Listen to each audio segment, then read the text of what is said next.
I wanted to share with you. So I'm Rebecca Cullen. I am the owner of Cullen Company at Keller Williams. I have been a real estate agent since 2015 and an investor since 2009. I have been blessed to be that kind of, what's the right word? The primary residential realtor or investor, where every 2 years you move. After you hit that third year, you put a renter in, and then at the 5-year mark, you sell it. So we kind of house hacked for years doing that and avoided the capital gain potential.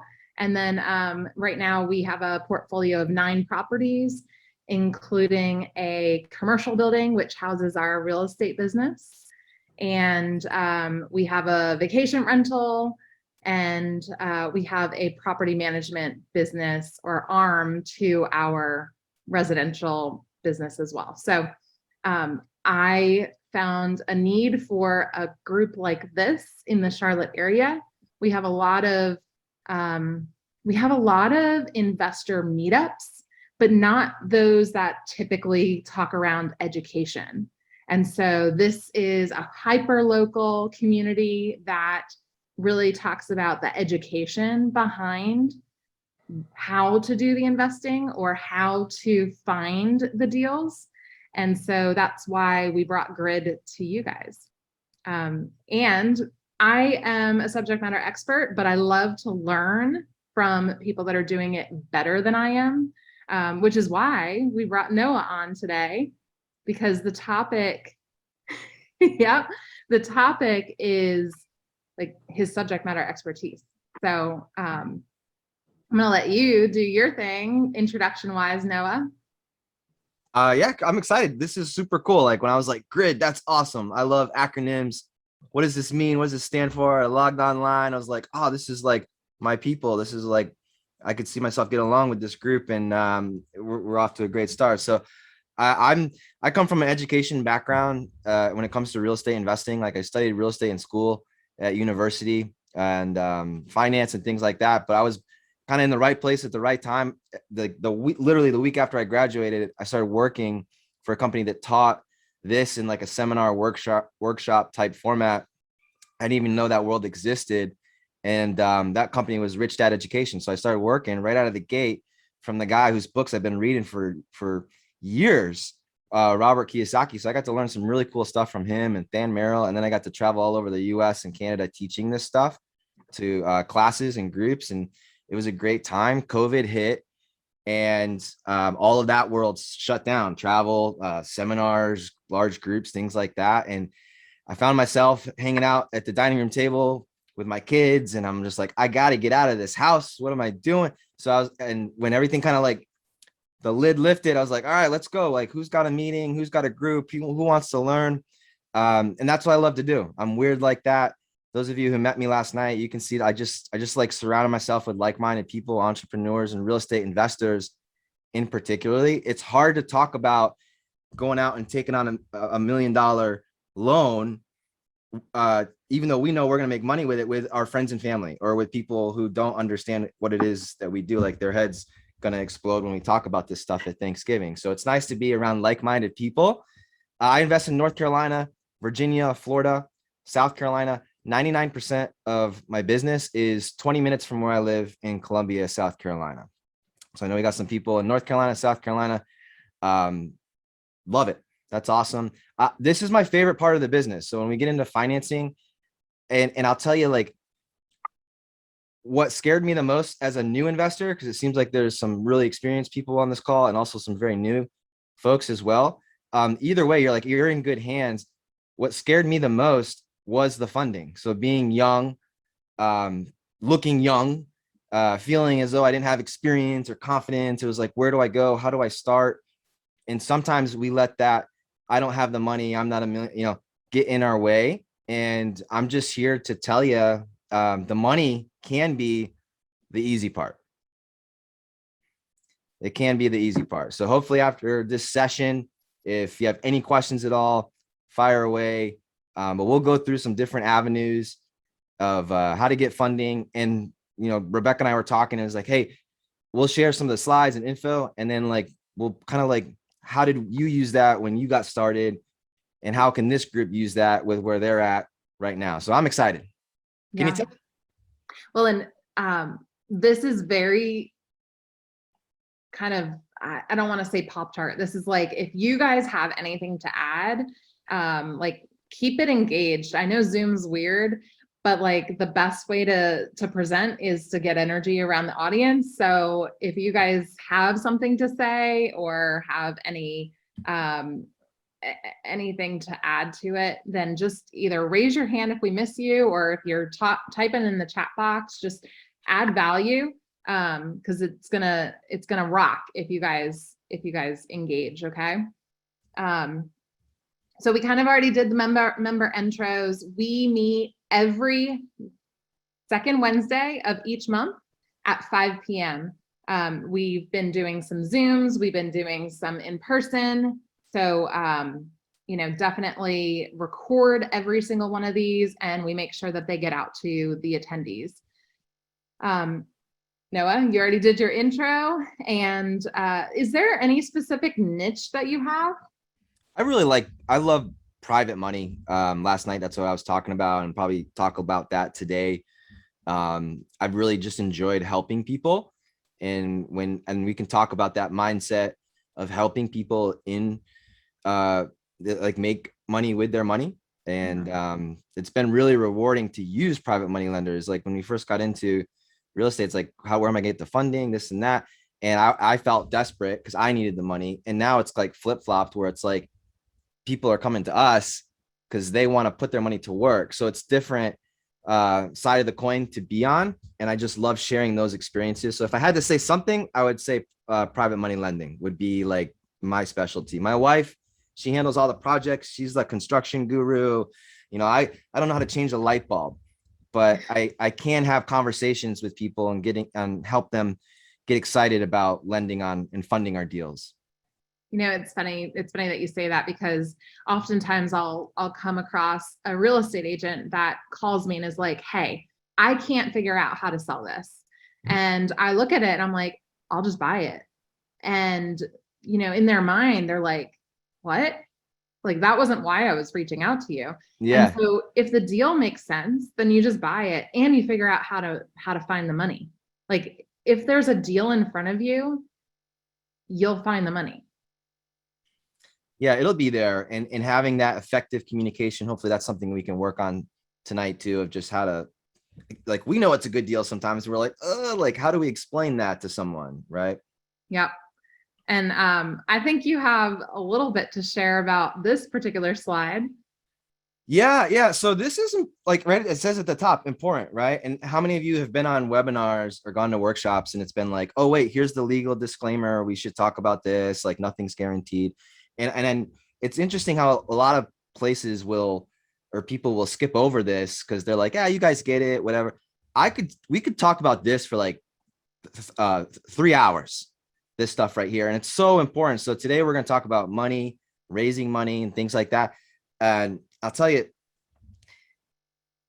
we're probably going to share case studies, or I can say, hey, I did this deal, or Rebecca, hey, here's the situation. So just understand, like, no deal is the same. No, real estate's unique. Deals are unique.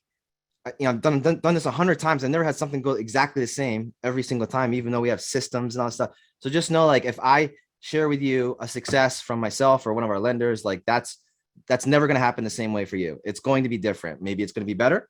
Maybe it's going to be worse. But the more we educate ourselves and get on the grid and surround ourselves with good people, the better position we put ourselves in to have a better outcomes, right?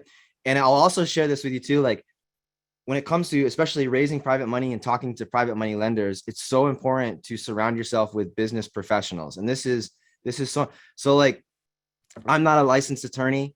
Rebecca's an agent, a broker, right? There's licensed mortgage people on this call. Fantastic. I would also add to that list, like, let's go find a real estate attorney. Let's go find someone that's going to be the person that's going to be conducting our closings, helping us with paperwork, our accountants, our financial advisors that we can reference people out to help people get put in the right position to lend. So here's what I'm saying. And I know every single one of you are like, Noah, get to the point. Like, give me the meat and potatoes.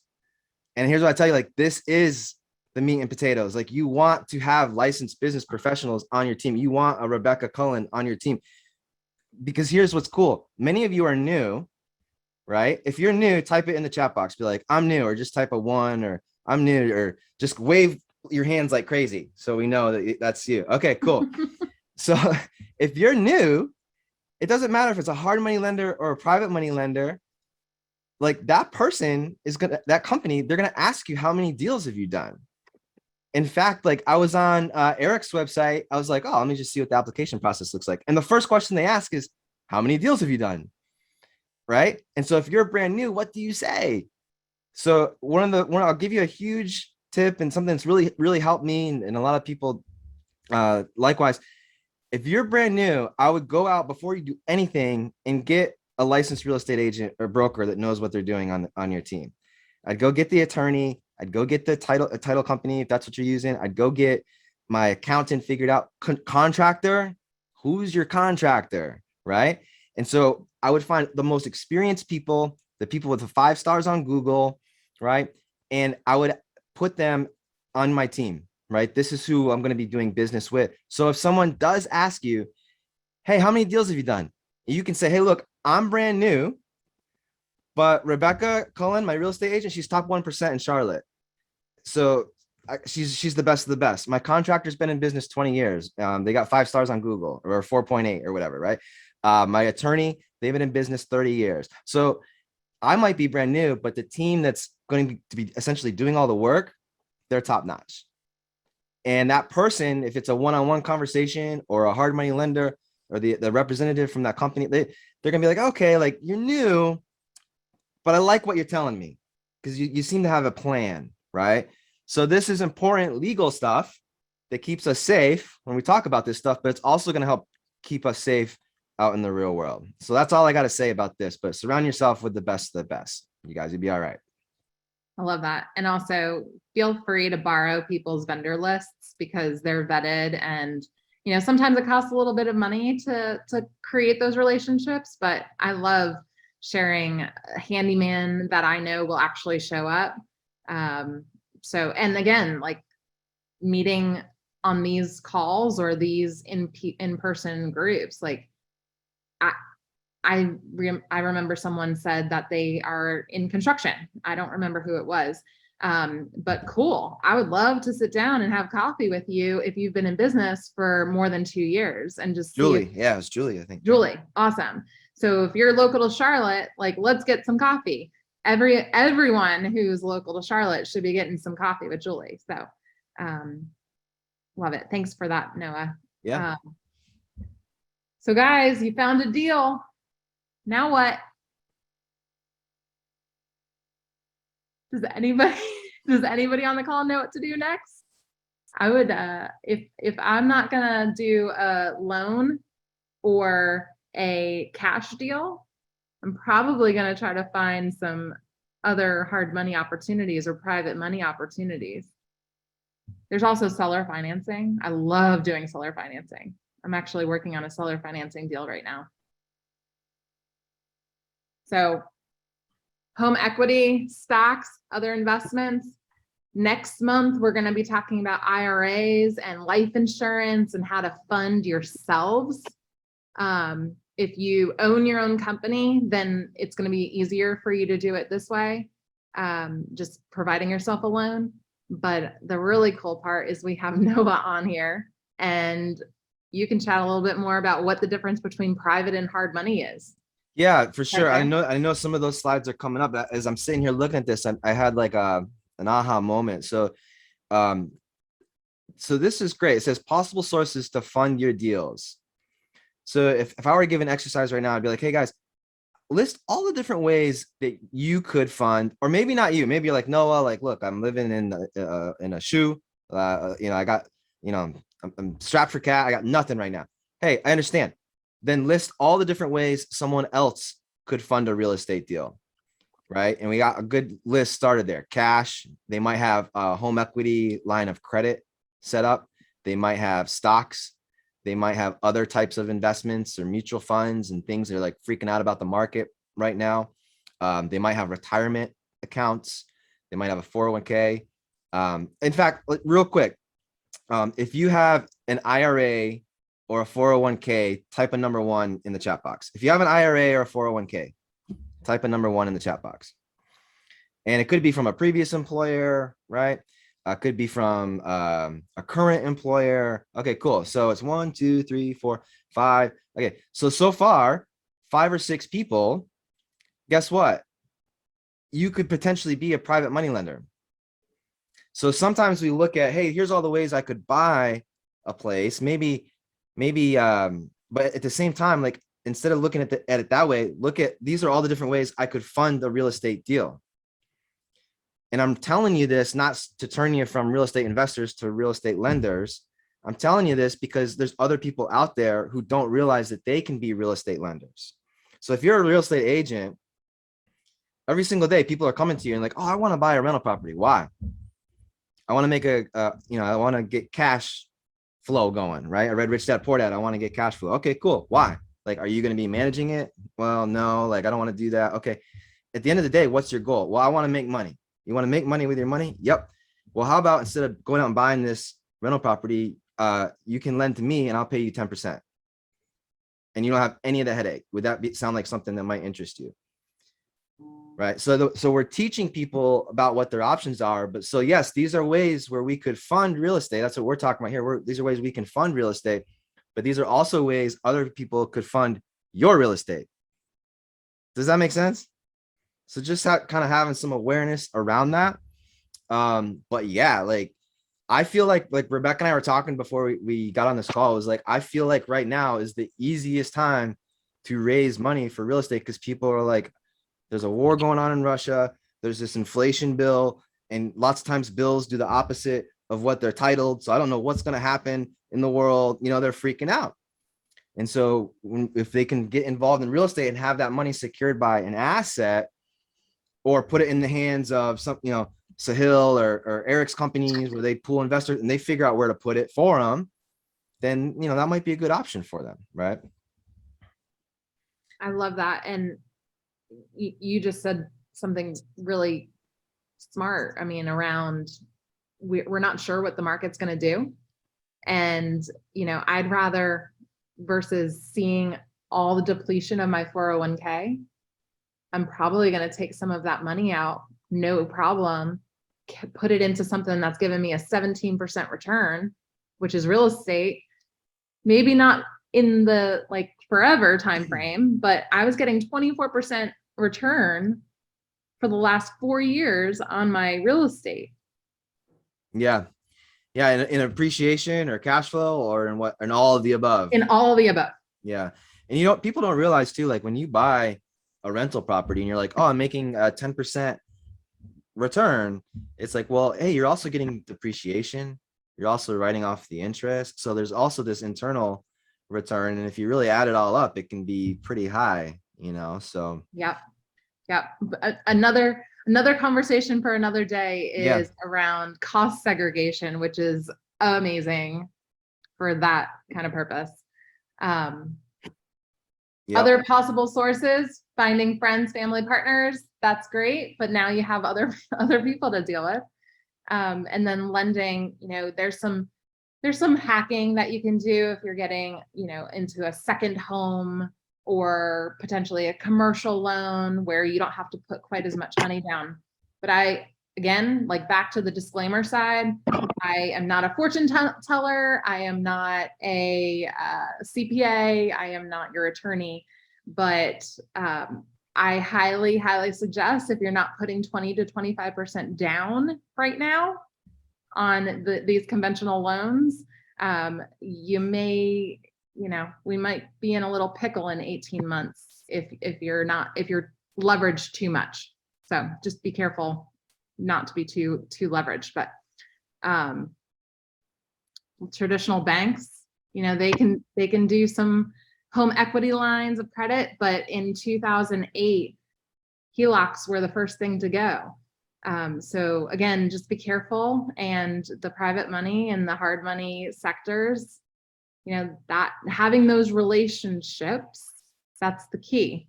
And having the ability to have them underwrite in less than 3 weeks time, as long as you can get that title work done and have no cloud, you might be able to close the deal in 5. What does a typical closing look like for you guys, Noah? As soon as title work is done, we're usually able to close if it's private money. I think you can ask some of the hard money guys on here too what that looks like for their companies. But if I'm using private money, they're usually excited. Like I have to pump the brakes and tell them, hey, no, no, no, no, like not yet. Like you don't wire funds yet. Like wait until title's good and everything comes back.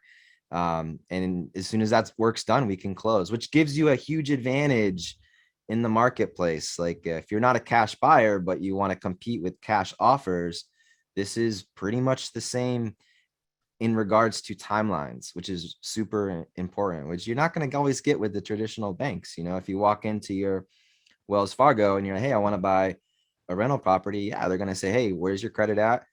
How much do you have to put down? How much do you have in reserves? And they're gonna put you through the ringer, because that's not really like their bread and butter, like some of these other companies, right? Or what we teach and educate people on how to do one-on-one. So if I was going to go with a traditional bank, I'd pick a local community bank, right? Which you'd probably, I see you nodding your head. Yeah. Do the same thing. 100%. And that's more, down to relationships, because if you have a relationship with a great local lender, a credit union, for example, you're pretty much they're going to love you. Yep. And they're going to say yes a lot more often than Bank of America will. Yeah. So Hill said, hey, fundmywealth.com, baby. We close loans as quick as 1 week. As long as we got clear title. Love it. Yeah. So it's so fast. And let's be reasonable here. Like sometimes people are like, you see all these signs. It's like, we buy houses fast. We buy houses fast, quick. And lots of times too, sellers don't want to sell their house in a week. So keep that in mind as far as investors go. Yes, we want to be able to compete and be competitive if the house is vacant. But like we're buying a house right now and it's full of stuff. It's going to take probably a month for this person to get their crap out. And if I was like, hey, we're going to buy tomorrow, like 7 days, they would have had a heart attack. So it's good to have quick people on your team, but know that it's not always going to be like that. And Rebecca, there's a question here. Why is title so important? Yeah. So again, I'm not an attorney, but title would be important if I'm the investor, to make sure that I'm not acquiring any outstanding liens, or perhaps there was another person that's involved, from the deed standpoint. Make sure that this is actually the seller, the rightful owner of the property. Do you have anything to add to that, Noah? Yeah, you just want to make sure what you're buying is good. And then your lender might want to have a lender's policy as well to make sure that nothing was missed too. So that's just part of the process. Like, don't, you shouldn't have to, I feel like you shouldn't have to communicate that you want to buy title insurance, and do a title search. But you say, hey, look, put us through the normal protocol. We want it all, keep our money safe and keep our investors safe. And that's just part of the process when you buy houses, to make sure nobody else has any invested interest in it or liens on the property. And is that part of it paid for by the buyer, or is that wrapped into the loan? So it just depends. So Carlin, for example, I have a relationship with a title company, even though in South Carolina, we have to still close with the attorney. And oftentimes the attorney partners have relationships or own their own title companies by design. But I have a relationship with a title company, and they do it less money and faster in most cases. And I require our attorney to use that title company. So, as you're building out your list and as you're building out your vendor partners, I highly, highly encourage that title rep to be part of that vetted group. And when it comes to like closing costs and stuff too, like lots of times it's negotiable. And there might be like moral, like this is how it's always done, especially in South Carolina. It's like the good old boy, well, this is how we always did it. My papa did it this way and his papa did. But like lots of times it's negotiable who pays that. Yeah, Carlin, when we're talking about like wholesaling, for example, like if I'm Mhm. doing an acquisition deal, then I'm often going to put it in the contract that the seller is paying for that, even though I have full control over it. You have to just be careful and you have to disclose everything. So, do the right thing.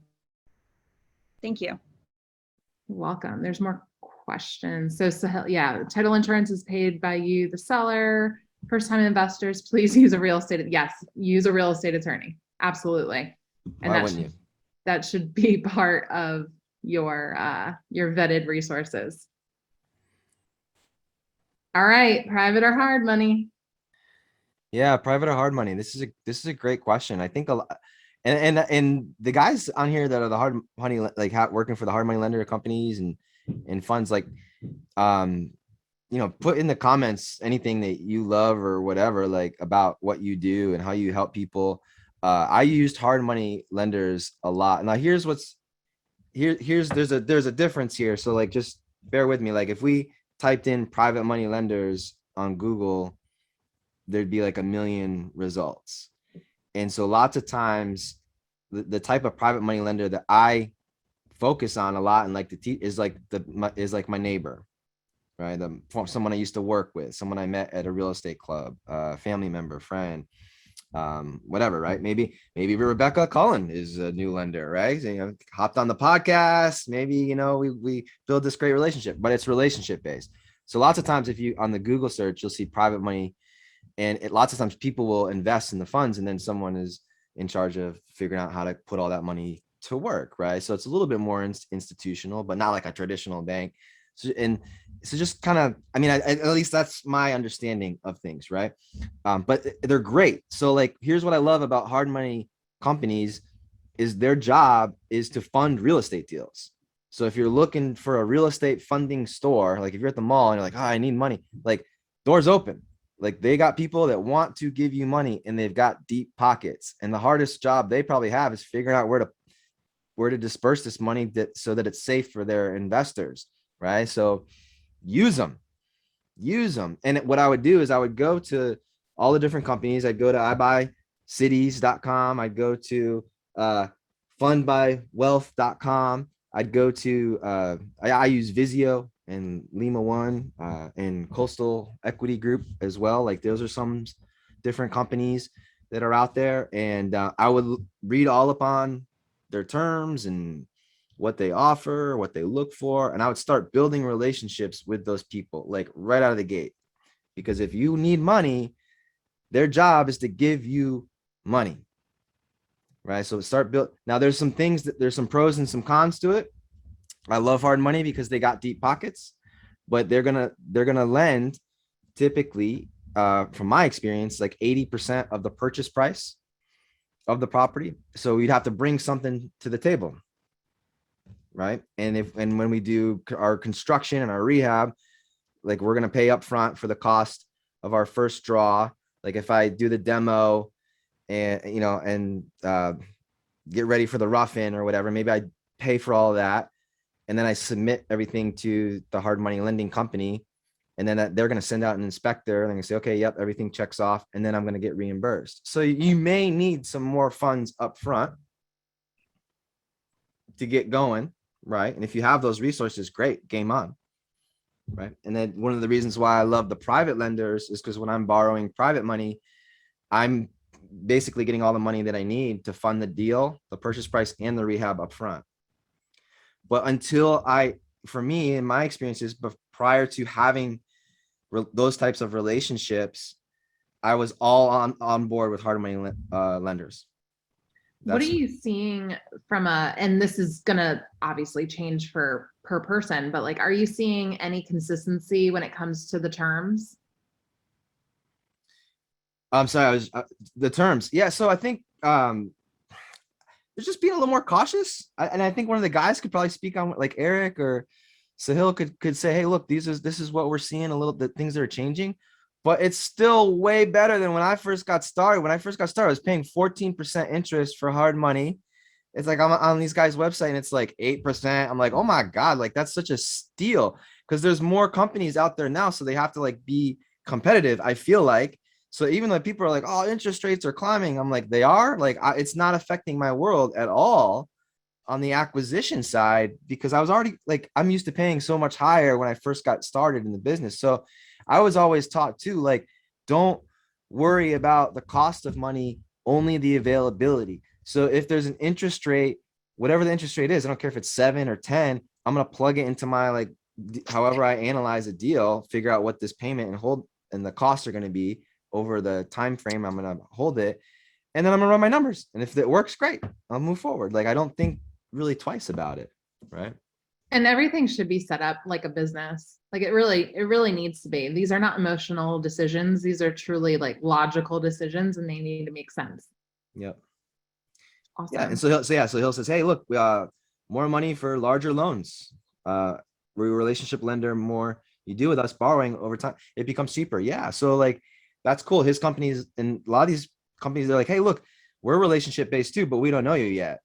Right. So we're going to start you out here. And then over time, we can work with you. Right. But we got to make sure that our money's safe and protected too, and making It's money. like a credit card. They start you off at like a, $5,000 limit, and then, oh, hey, you just got approved for $18,000. Cool. Yeah. And over time, if they see you're using it, you can call them up and say, hey, look, can you lower my interest rate? Like, I just got this 0% one in the mail. Like, can you match it? Or like, I don't know, like, right. Find a good person to talk to at these. I think that's the key to it, right? Find the Eric, find the Sahil, find the person that's going to be like your person, your guy or your girl at these companies is going to be fighting for you to get your stuff pushed through, and to go to the person above them that makes the decisions or can tweak things or whatever, right? I imagine that's how it works. At least that's And I see that Eric wrote use private money and the hard money together. We're not like a credit card. Okay, fair. Okay, so yeah. Yeah. I was just using it as an example for those Yeah. who may not have. It's not a revolving line of credit. Like, yeah. So you use both together. So yeah. So some people, and I'm not sure how this would be structured with Eric. So I know, one of the first companies I ever worked with was a company called Grand Coast Capital out of Boston, and they were like fortune builder friendly. So the place where I learned about real estate, they liked lending to those people, and for most people, they would not allow a second position lien on the property. And Eric and I talked about this last night. However, because we had a relationship and they knew that we knew what we were doing, they would allow it to happen with us. So we would get everything 100% funded, 80% of the purchase price by the hard money company, and 20% down payment we would bring in someone else many times, so that we didn't have to bring any money to the table. But like, we would have paperwork to sign that would protect the hard money company in their first position. It's a little, I don't want to get in the weeds, but it's possible. Like he said, everything's relationship based. Well, and then also there's ways to structure, like we have a lot of real estate agents on this call. Like there's a way to structure it with equity. You find the deal and you get equity into this if you can find someone who has the cash. So, there's definitely ways to get in on the deals no matter what. Yeah, it's got to be a deal, right, Rebecca? I mean, at the end of the day, like, what are these companies? What is a lender going to look at? They're going to look at how safe is my money. So if you're asking for this much money, is the property worth this? So if they lend this, they've got this nice buffer here. So if anything goes sideways, their money's still protected. It's secured by the asset. So the asset, the house, the real estate, it's got to be worth way more than what you're asking to borrow. If you are, and I know, this might be in the weeds also, but if you're doing a deal and you are figuring out the ARV, the after repair value. Yeah. Are you typically trying to get 100% of that conservative number in the private money? Yes. Yeah. So here's what I do. Let me back up. I'm trying to bring nothing to the table when I'm buying fix and flip properties. So if I'm buying a house for 200 and it needs $50,000 in repairs, I want to borrow $250,000.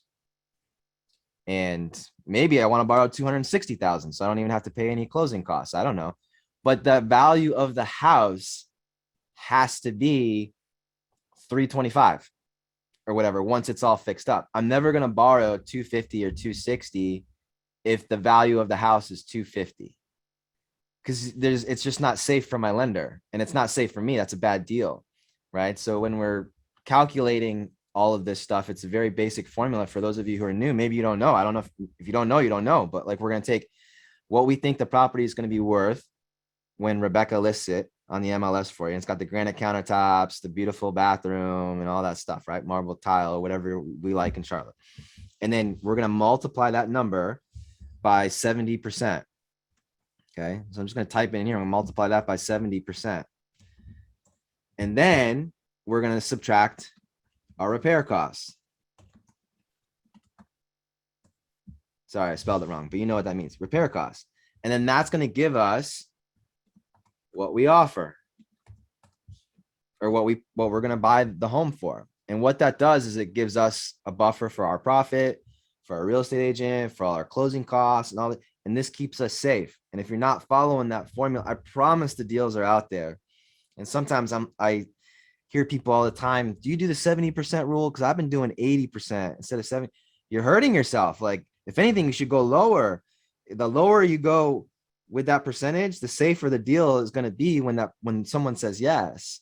And if you're looking for deals and you're hunting for deals, I was always taught that you got to make 100 offers before you have one good deal. And so if someone's always like, I haven't found any deals, I'd be like, well, how many offers have you made? And it's like 7. It's like, okay, cool. Go make 93 more. And I promise you, like, you'll see something come around there. But I'm trying to borrow as much as I can so I don't have to bring money to the table. But like you said earlier, you don't want to over borrow, right? So you got to make sure that it's a great deal and there's lots of equity in there. So Carlin just asked, how do you know how to estimate the repair costs? Carlin, if you're new, you should partner with a handyman or a contractor and just always bring them on these appointments, like become their friend, give them a slam dunk of a deal, like an actual deal, and then bring them along and start picking their brain. Come manage my yeah, there you go. Yeah, manage people's rehabs. I did not want to manage my commercial building rehab or my flip rehab.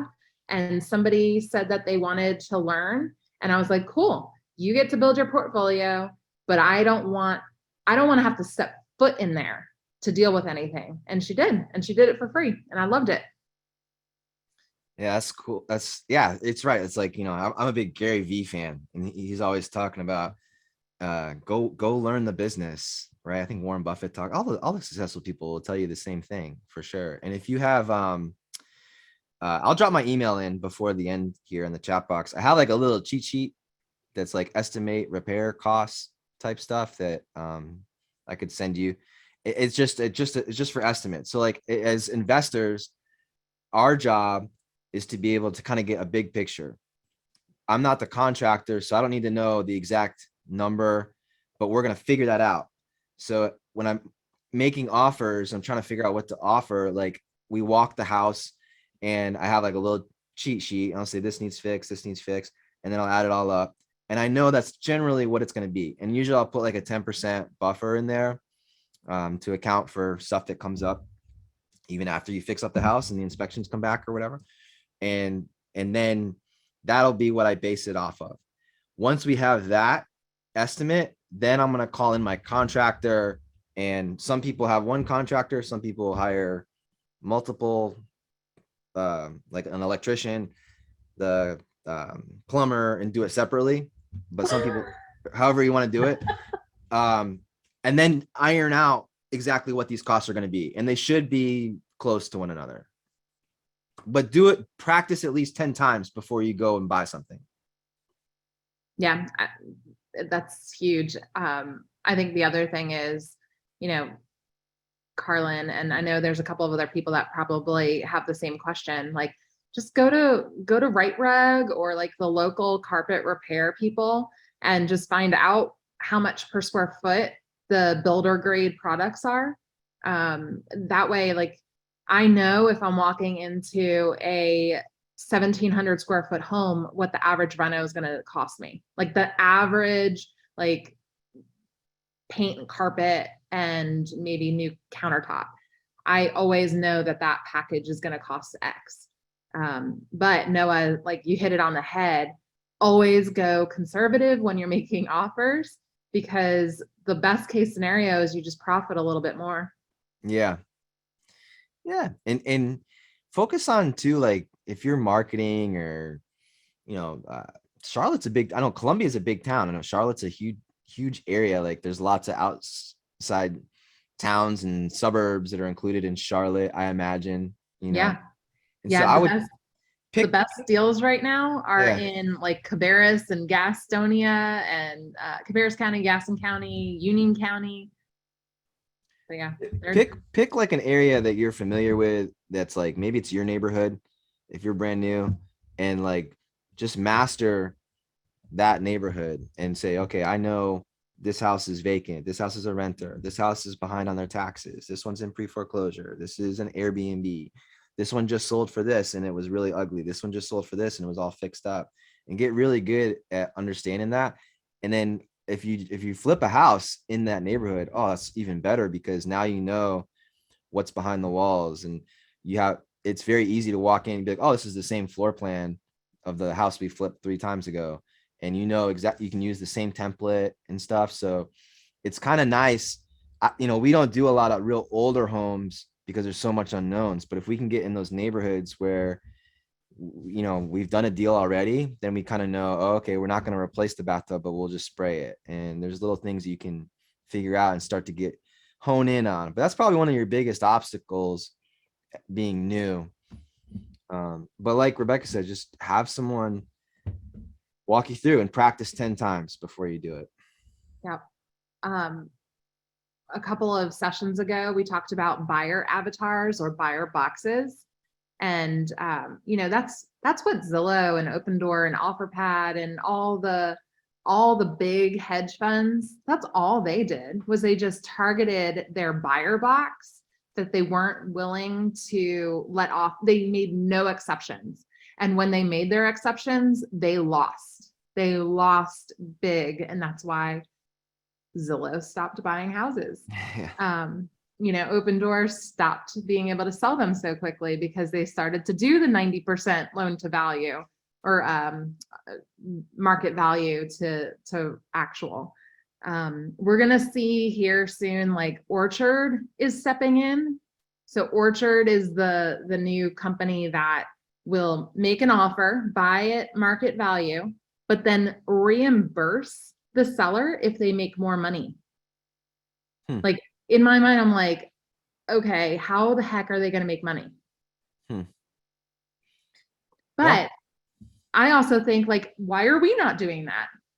If we offer them a price that is under market value and they accept it because they're willing to, and then we go ahead and we list their house on the market and we share in the profits, like, why is that not a smart idea? Yeah. My wife always, you guys would get along good. She's always getting creative with stuff like that too, where it's like, hey, look, it might not work if we have to do this or have to pay for borrowing costs and all this stuff, but if we partner and we split the profit, we'll fix it up. And yeah, that's cool. It's hard to manage when you're big like that. Like, I'm surprised Zillow lasted as long as they did. We'll see. Yeah. So Carlin said Orchard's writing off the refunds. Yeah. I mean, that's smart if you have the money. Okay. Cool. So hard money loan terms. I am not the subject matter expert here. You guys chat about this. Yeah, I think so. My first bullet point, commercial uses. Yeah. So this is important. Like for a lot of reasons, like you can't live in the property. Typically like hard money lenders don't want owner occupied real estate. Maybe if it's a duplex or something, like maybe there's a way around it, or maybe they could rent to a family member. That might be okay. But like here's why. So like lots of times, at least with private money, it's probably the same reason. Like there's the Frank Dodd Act, and so you have to um like like a usury law. So like if interest rates, like you can't charge a certain amount on someone's home, or if it's like their residence. And this is why it's really, really important for you guys as investors to have an LLC or some sort of entity set up, because private money lenders who know what they're doing, they're not going to lend to you in your personal name. They're going to want to see an LLC set up, because they're going to be, if they're like, hey, I'm making 12% interest, 14% interest, 10% interest, they don't want, if something went sideways, they don't want to be looked at in a courtroom as like a predatory lender. So for instance, I won't allow lending to a consumer. So here's there was this crazy story. This investor down in Charleston got in trouble. She was being sued. So she was the lender. She lent on a deal, and the people screwed up the deal. I don't know if they screwed it up intentionally, or if it was malicious or not, but they did her wrong. And she went to go foreclose, and she actually got a letter in the mail saying that she was being sued. And the reason being is they weren't lending to an LLC. She was lending to a person, a consumer, as Maria put it. And because she was charging so much interest, like they were saying that she was being a predatory lender and like violating all of these laws. So like if you're an investor, there's a lot of benefits outside of that, but that alone is huge. Like you probably won't get funding if it's coming directly to you. So that's something to think about, which is much different than the traditional bank. The Wells Fargo is going to want to see you. They're not going to lend to an LLC. Whereas these guys that are in the chat box and the people I'm talking about, they're going to want to see the LLC for those reasons, because it's not a consumer, it's a business. So something to think about there. No, you cannot live in the rehab while you're rehabbing it. That's a big no-no. First deed of trust, similar to a bank loan, for sure. So like when we're borrowing money, hard money or private money, what's nice about this and so sexy is that it's a security. The mortgage or deed of trust is a security instrument. Basically, they're going to file that with the county, and it's going to say, hey, here's a lien on the property. So that property cannot be sold, refined, nothing until this lien is satisfied. So liens are filed in the time frame with which, or are in position rather, based off of when they were filed. And this is very, very, very, very, very important. So if you have, let's say with private, I'm just going to talk private money here because this is my jam, but it all applies to hard money too. If I have two lenders, let's say I have a deal and I need $200,000 to do this deal, and I have one person that has 150, and I need another $50,000 to do it, and I found a second person. What's cool is I'm not going to pool the funds. I'm going to have two mortgages in the state of South Carolina. That's what we use, mortgages. I'm going to have two mortgages. The first position mortgage, I'm going to give to the person that's doing the 150 because they're doing a bigger amount. Okay. The second, and then I'm going to have a second mortgage, second prom note, second all the paperwork for the 50,000. And that's going to be considered second. So the large amount is going to go first, but I have to tell the real estate attorney that. And he probably would have done it that way anyways. But like, let's say I sent in all the paperwork for the 50. I was like, just whatever you want to do. Now, if the 50,000's first and the 150 second, because they filed the $50,000 first, now it's like, if I was the 150 person, I'd be mad. I'd be like, hey man, like what the heck? I thought I was getting first. So it's important to have, because if there is a foreclosure situation, they need, like, they're going to make sure number one satisfied before number two gets their funds. Right. So this is important. And all of this, here's what's great. Most people have signed all this stuff before. They just forget. So like if you're talking to a private lender, you'd be like, hey, have you ever bought a house before? Yes. We're doing the same exact thing, except you're the bank. I'm going to sign what you signed when you bought your house. And they'll be like, oh, okay, got it. Right. And sometimes that's when the light bulbs start to go off. Okay. So maximum. So you said LTV on the third bullet point there. LTV stands for loan to value. Okay, loan to value. So any lender, hard money, private money, they're going to look at, I want to make sure that I'm loaning you not all the money or then some. I'm going to loan you 65 to 75, maybe upwards of 80% of either the purchase price if you're buying it, or if you already own the property, what the property's worth. So if you're refinancing, they might appraise it and say, hey, we'll do 80% of the appraisal if they already own it. So LTV means loan to value. And this is where private money and hard money go so good together, because at first you could fund your flip with hard money, or excuse me, fund your flip with private funds and borrow 100% of all the money that you need to buy it and to fix it up. And then you could refinance with one of these specialty banks or institutions like these guys in the chat work with. And they're going to say, okay, we'll do 80% of the appraised value, right? The LTV will be 80% of the appraised. So now we brought no money to the table. So like if people are buying rental properties and the only way they're buying rental properties is like the old school, how like a lot of people do it because they don't know. Hey, I saved up 40 grand. I'm going to go take this, put it as a down payment. And I'm going to buy a rental property. And it takes them a long time to build up their portfolio because they have every single time they have to save 40 grand. Whereas if we want to build this up quickly, we could say, hey, I'm going to fix this property up. I'm going to force up the value. I'm going to borrow all the funds that I need to do that. And then once everything's fixed up, here's what's cool. I'm going to pick up the phone. I'm going to call iFund Cities, or I'm going to call, I'm leaving fundbywealth.com, and I'm going to cash out refinance. And they're going to say, okay, great. We're going to give you 75, 85% of what it's worth now. So you pay off your private lender, maybe even get a little money that you can put in your pocket tax free or in an account to save as reserves in case anything breaks in the property or whatever. And you do it all over again. Right. So LTV means loan to value. That's where all that stems from. Right. So if you have any questions about this, let me know. And then hard money construction, the hold back and draws to fund renovations. Rebecca, do you want to take this one? I'm happy to. I think Okay. the big thing is it's just like a construction of perm, where you'll have the construction team ask for the draw. It's not us, it's not fully funded. There's money that's sitting, right? And the construction crew is responsible for pulling out the money at the draw times. Cool. Yes, exactly. So keep in mind, like and this is smart on their part. And by the way, private lenders could ask for this too, right? Private lenders could easily say, hey, I'm going to give you all the money for the purchase. I'm going to keep this other amount up for the rehab and escrow. And I want to make sure, send me pictures and I'll instruct the attorney to give you the funds as needed. Right. So just have some awareness around it. That could be how it works for you.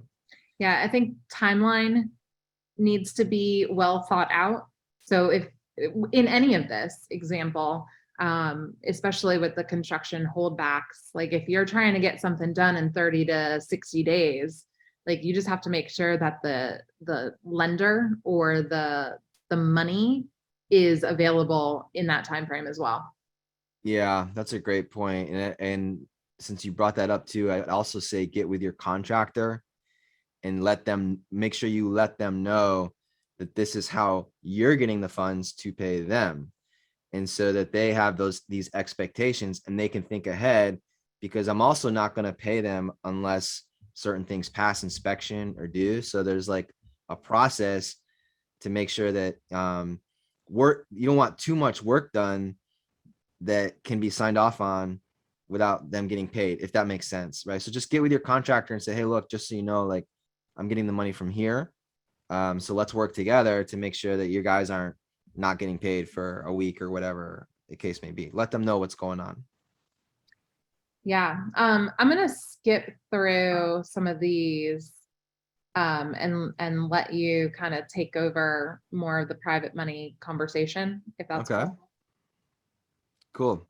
Um, is that what this is? Yeah, no, this is other considerations. I didn't, Okay, go back to that last slide.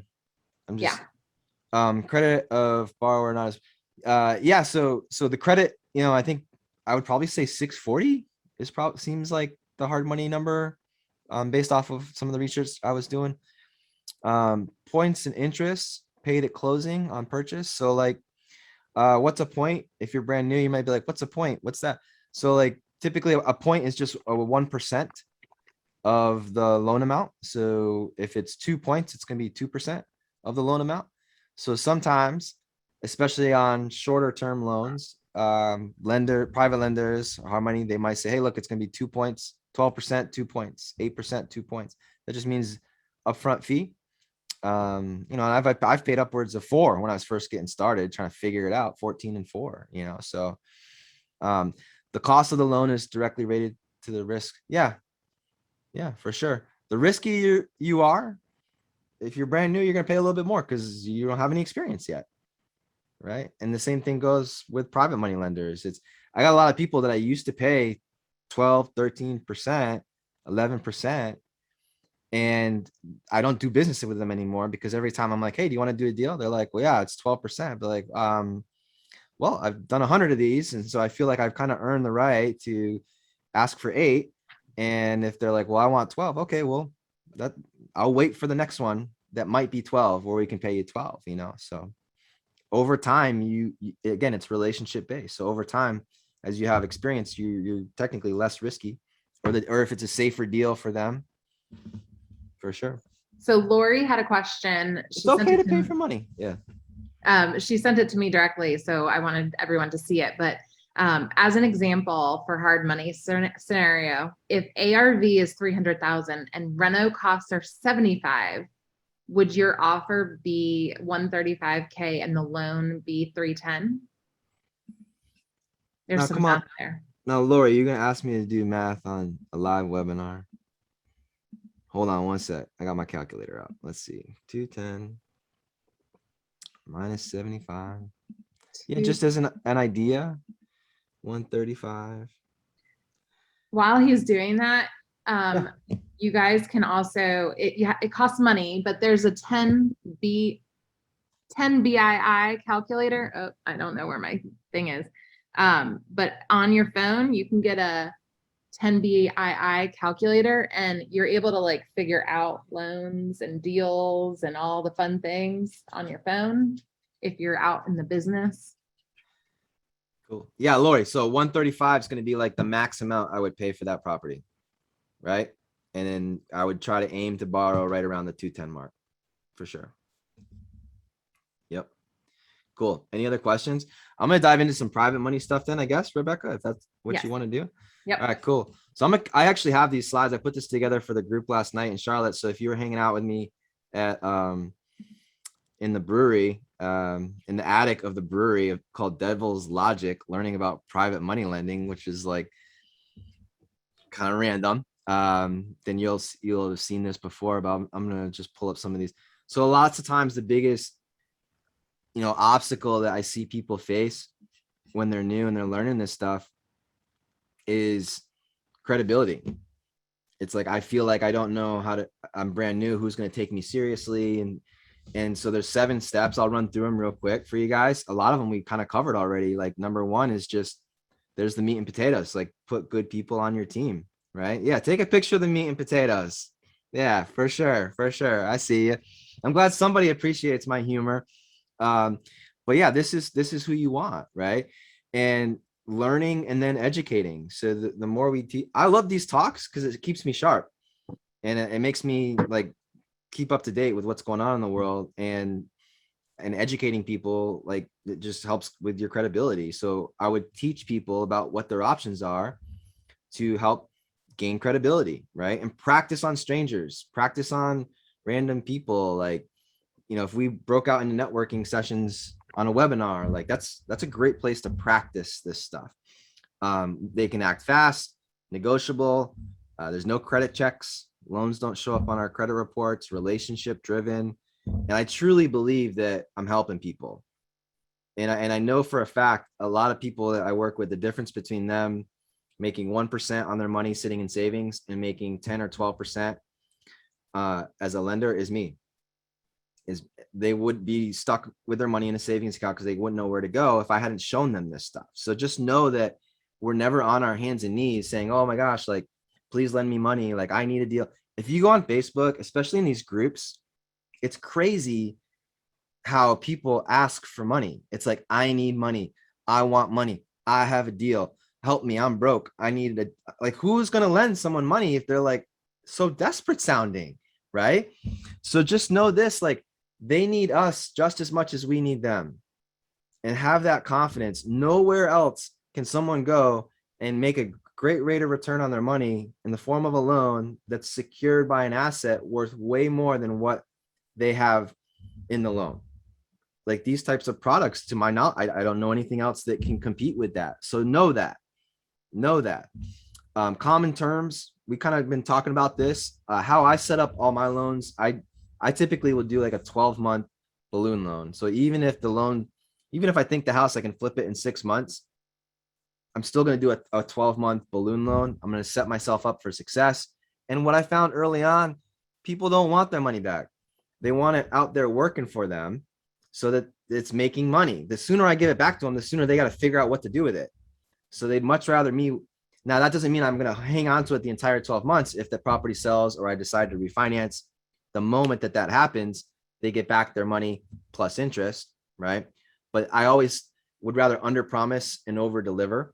And I learned early on, like, if you do like your first deal and you're like, oh, it's just paint, carpet, it's a quick turnaround time. In our minds, we're like, yes, I get to give this person their money back quickly and they're going to be so happy with me. And what I found was people would be like, I don't want my money back. What do you mean this is only going to take 4 weeks? I just sold all my stocks. I just paid taxes. I spent $40 to wire you the funds. And now you're telling me I'm only going to make $500. Like, what the heck? Like, I don't want my money back. And that was like a mindset shift for me. I was like, oh, okay. Like, so that's when, if there was an instance where it was going to be a quick turnaround time, that's where the points would come in, or we might do like a prepayment penalty built in. So we're like, hey, we're going to guarantee you 4 months worth of interest, even though I'm borrowing the money for 30 days. So these are just some things that we do. But what's cool is this is up to you. You get to pick what you want to do. Follow the rules. So we talked about having the importance of having an LLC as opposed to doing business in your personal name or some sort of entity, right? Not being the consumer, as Maria put it, or living in the properties. Like, we're doing things the right way. I'm also not pooling funds. So everyone's going to have a debt position. So these are loans. So I don't even like using the word investment. I've done my absolute best to not call this an investment tonight. It's always a loan. You're going to make a great rate of return on your loan. Just engrave that into your mind. Like, we're not pooling funds. These are loans, debt position. And I never advertise a guaranteed rate of return, especially, again, Facebook's crazy. Facebook is crazy. Like, people are like, guaranteed 10%. It is? What if it isn't? What if that person doesn't make 10%? You just lied, right? So you have to be careful with how you're wording this stuff. Now, in our promissory note, we're going to say, hey, it's an annualized rate of return. It's 10% if it goes the whole year, right? We're going to have everything in writing, but just know, like, not to use that word, okay? Here's another, this is probably one of the most important slides. Have the documents. And I started teaching this stuff more and more in the last year or so because I had a lot of friends who lost money as a lender. They were lending on deals and they'd have a promissory note, but they didn't have a mortgage, or they didn't list they didn't check to see if the person took the time to list them on the insurance as the lost payee, and they lost money. Or they had to start the foreclosure process and they just didn't do it, or they couldn't start the foreclosure process because all they had was a promissory note. Promissory notes simply outline the terms of the loan and they're a promise to pay.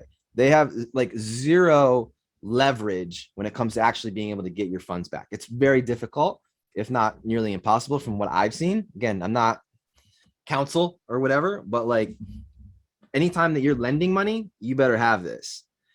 And I would also say, like, don't be get all googly eyed if there's investors out there that are like, hey, I've got 26 deals going, I've got 40 deals going, 17 different states. Like that sounds like a headache to me. If I was lending and be proud. My point is be proud of your intimateness. Be proud that you're handling one or two deals at a time.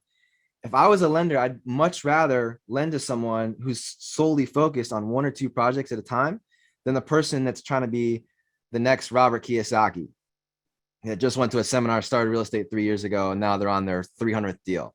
That to me sounds like a hot mess, right? So just that's outside, have some awareness. But if you are going to work with someone like that, make sure you have all of your documents in place. Thumbs up if you are with me on that, because this is so important. All right, cool.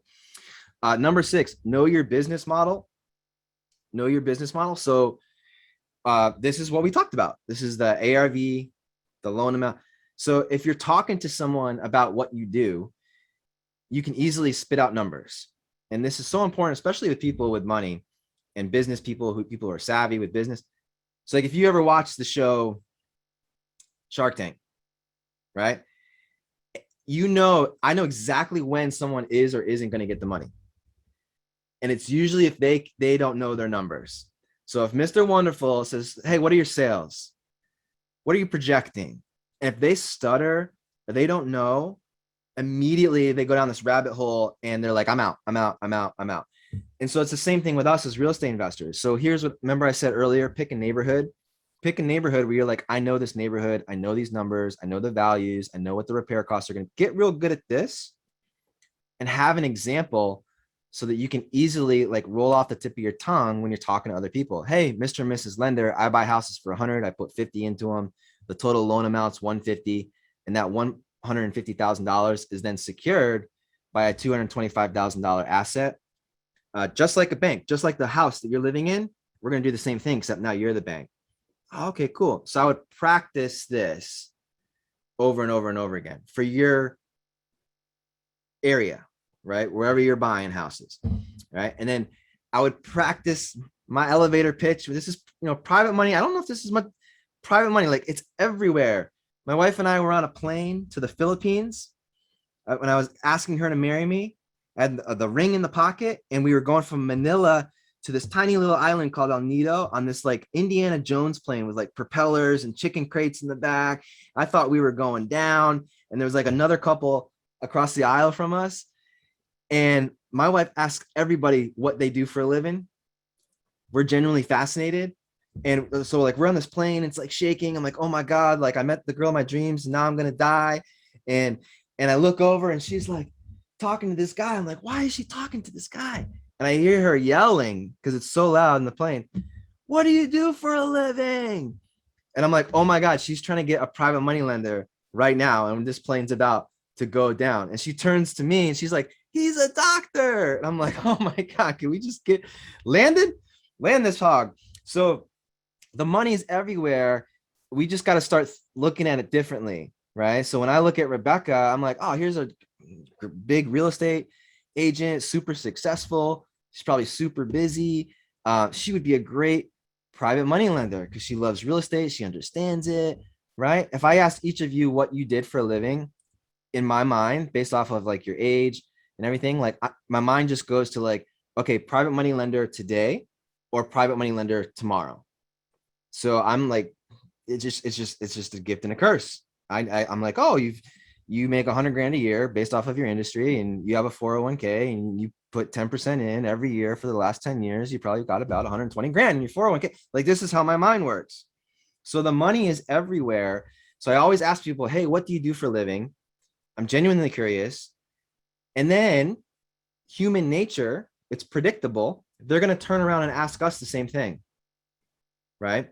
So, hey, what do you do for a living? So here's where this is important, because a lot of people don't understand all the facets of real estate. Like, I'm not going to say, oh, I'm a wholesaler and we have contract assignments and I put you on my VIP list. And in the first 24 hours, I'll just go to you first because I like you. And like, they're not going to understand any of that.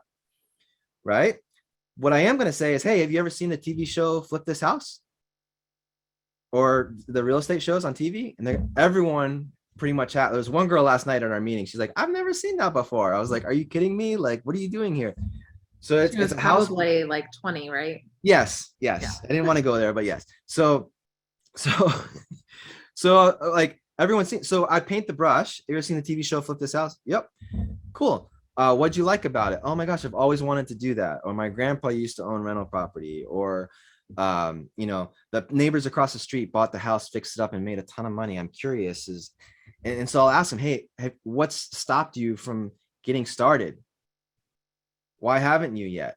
And lots of times it's time. I got a job. I don't know where to begin. It's like the education piece of it. It might be money. Like maybe they think they need millions of dollars to be in real estate.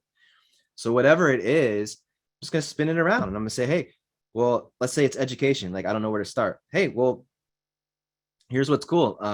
I do. And if you ever wanted to lend on one of my deals, see, I use private lenders just like you to fund my flips. And then you could learn about the business, kind of be like a fly on the wall while I flip this house, and you can make a great rate of return on your money while we do that. Would you be interested in something like that? Yeah, for sure.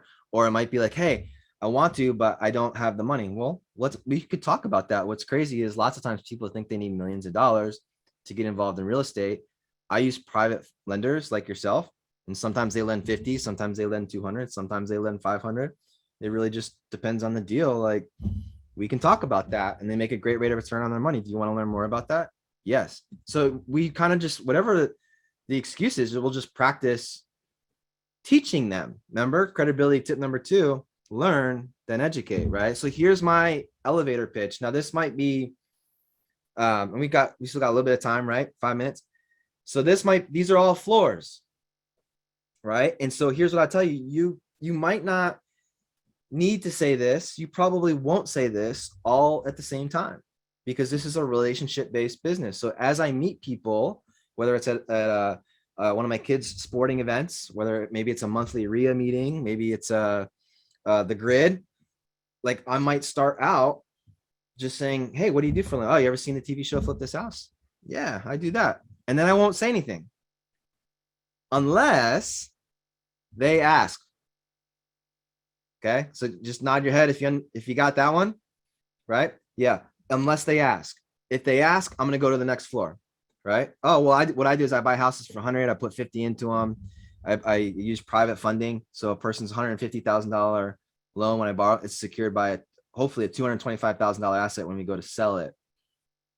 And then I won't say anything unless they what? Unless they ask. Unless they ask. And you want to go, okay, you want to go up another floor? Okay, cool. It's super cool. We give each person, just like when you bought your house, we give them a mortgage, prom note. We list them on the insurance as a lost pay. People love it. Now they're thinking about what? How much can I make? The money. Show me the money, right? Hey, we pay our lenders a great rate of return. It's secured by the asset. People love it. And I'm never going to talk numbers until we're one-on-one and I know what that person's investment goals are, right? So this is kind of like the elevator pitch that I would bring them up. So if I were to give an assignment right now, it would be, if you're brand new, pick a neighborhood and just master your numbers. Hey, my goal is I'm going to buy a house for this, put this into it, sell it for this. So you have an example that you can practice. Rebecca talked about the importance of going through a house with a contractor. Maybe you go find a contractor, you could do a couple practice runs, doing estimates, repair estimates. So Hill also gave his phone number to anyone who wants to take him up on it. Who? Me? No, so Hill did. He said if anybody wants to practice, come look at his properties. Perfect. I'm trying to stop my share. There we go. I talk so much. I have a Charlie horse right now. I drink so much coffee to get amped up for the grid that I can't even sit up straight right now. Well, so I love this homework because those are 2 great action items. And I'm curious, does anybody know what their elevator pitch is? Like now that Noah just did his, like, does anybody have one? So I think it's really funny that Noah said, have you ever seen HGTV, blah, blah, blah, because that used to be my elevator pitch as well. You know how people flip houses. Have you seen HGTV? And they'd be like, yeah, of course. And I'll be like, I give loans to people who flip houses. And everyone would respond, oh my God, you know Joanna Gaines. So I had to cut it, and now I'm just like, I give loans to people who flip houses. No, I don't know Joanna Gaines. So It sounds like you need to become her friend. I know. Maybe that's my homework, is figure out how to get in touch with her. Take a trip out to Waco, Texas. Yep. Cool, man. That's cool. She's, That's funny. she's actually really nice. I've met her. Okay. Well, now you can become friends with Carlin, who knows Joanna Gaines. Get her Now on I've the got my grid. in. I'm gonna share my contact info so that I can get in touch with Joanna Gaines. This is worth it. Appreciate it. Sweet. There you go. Yeah, it's amazing. You know, as a real estate agent, people are always like, oh, $1 million listing, or, you know, those shows on Bravo or whatever, where like they're literally making deals happen on their phones. And I'm like, guys, there's paperwork involved. Like, you can't just go under contract on the phone. And so the reality is the consumer, and a lot of times the people that we're involved with or having conversations with, they have no idea what we do, and we make it so easy. So chunk it down to their level and you'll get a deal. Keep it broad. Selling sunset doesn't help us. No. Selling sunset. Yeah. Noah, thank you for your time here. That slide deck was golden. So Cool. Yeah. excited If to if share. anyone has any questions, I got my email there. And I do have like a little repair checklist. It's like a spreadsheet. If you're into that, shoot me an email and I'll send over what I got. Awesome. If you guys found value in today, we'd love to see you again September 14th in person. Sorry, Kevin. In person in Charlotte at it's 5 p.m. and we will have Northwestern Mutual there to talk about some of their products with self-directed IRAs, life insurance, to be able to fund these deals. Then you can call Noah and he can help connect with making you potentially a private money lender. Yeah, there's Kevin's info too. Remember, he's in Washington State wanting to do some stuff in Charlotte. DC. I'm in Washington, D.C. Yeah. Washington, D.C., even closer. Rebecca, can you add your contact information as well? For sure. Yeah. Thank you. That's You're cool. welcome. My wife's from Culpeper, Virginia, Kevin. So actually we were there last week. So if we do deals in Virginia, it's usually in that area of Northern Virginia. Okay. I'm actually born and raised in Northern Virginia as well. So I live in DC now, but Cool. Cool. very familiar with the area. Awesome. This whole entire group is for you all and to make sure that you're finding value and connections here. So I hope that you guys are all connecting. Lori and I were having a back of the house conversation around Orchard. And we're trying to figure out how we can potentially see how they're making these deals happen off the table with net listings, which are not legal in our MLS. So hopefully we have some things to report back to the group. And Noah, again, thanks for your time. You're really great at what you do. So thank you. Thanks for letting me play on your playground. You got an awesome thing going here. So thanks, guys. You guys are great. Awesome questions, super engaged, everybody. And thank you so much. So it was awesome. Thank you. If there's more questions, just shoot them on over to any of us. All right. Everyone have a great night.